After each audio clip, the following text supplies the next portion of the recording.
Hi. Today I just wanted to have a quick conversation about heads of terms.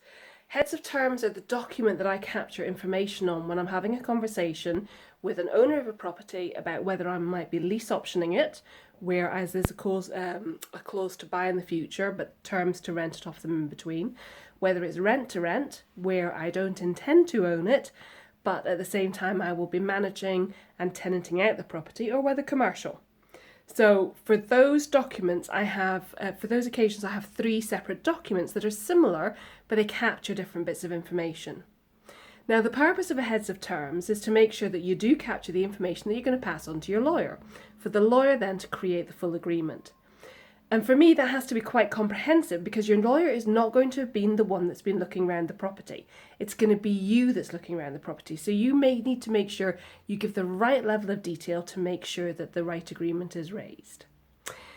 So when I'm thinking about the type of information that I want to be giving, well, the actual property itself, the type of property is residential, commercial, whether it's a flat, terrace, whatever, whether there's already people in, whether there's people moving out, whether we have part or all of the property, and its location.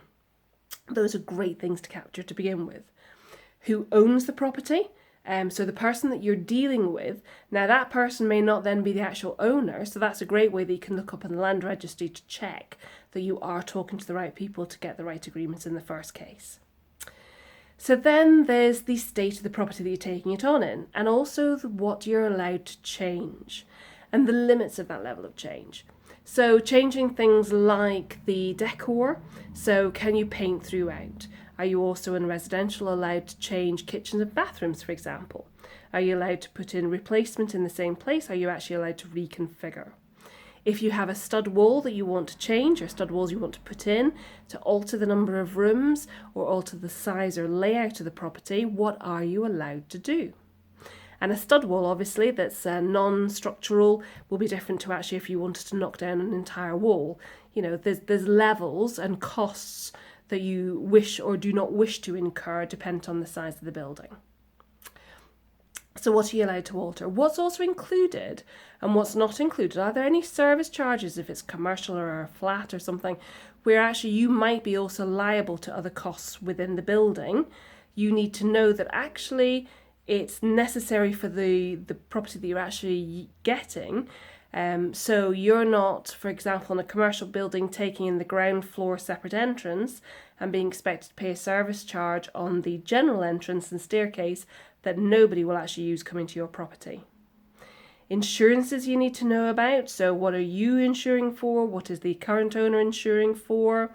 And also where you stand on compliance changes.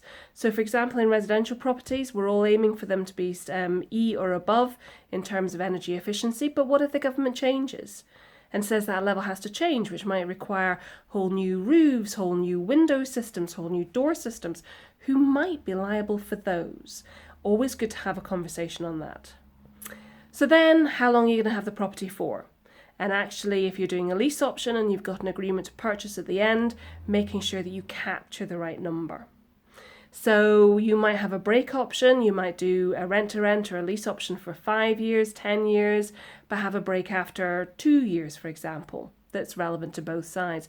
What exactly are the terms and the notification that you need to give to make sure if you want to, you're going to be compliant? Whether at the end then, if you are handing the property back and you need to do vacant possession, what does that actually mean?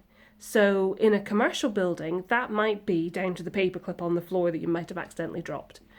You leave anything behind that's not considered vacant, you could end up with hundreds of thousands of pounds worth of costs. In a commercial building, in a residential building, if you've put up curtains to match decor in a particular room, and you decide to leave them to make it better for other people, actually, might the current owner consider that not to be vacant possession? You need to be absolutely sure.